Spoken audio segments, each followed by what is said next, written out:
Hello everyone, in today's video I will show you how to freeze your rows in your spreadsheet on Google Sheets.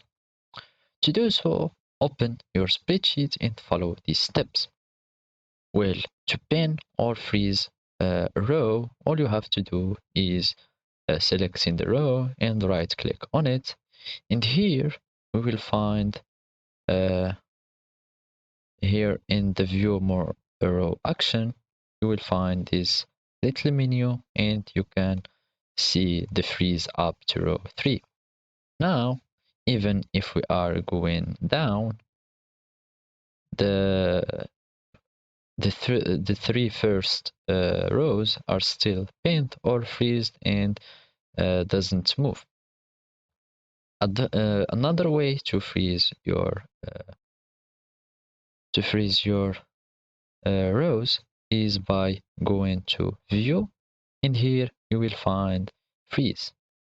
Now we can click on up to row 8 and our freeze range will be increasing.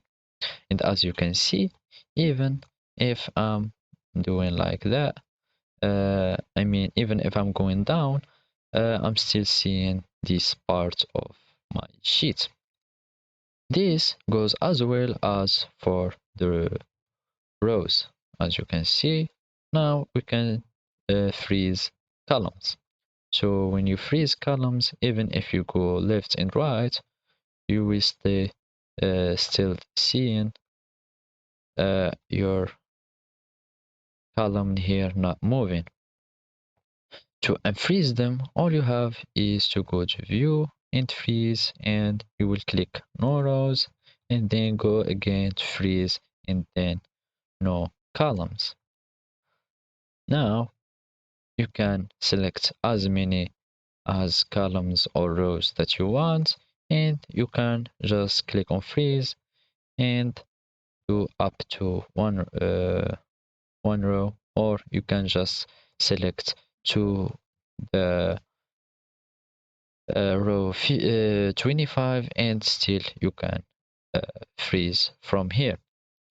That means you can freeze as many rows as you can or as you want.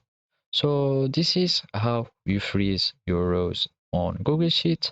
Thank you for watching and goodbye.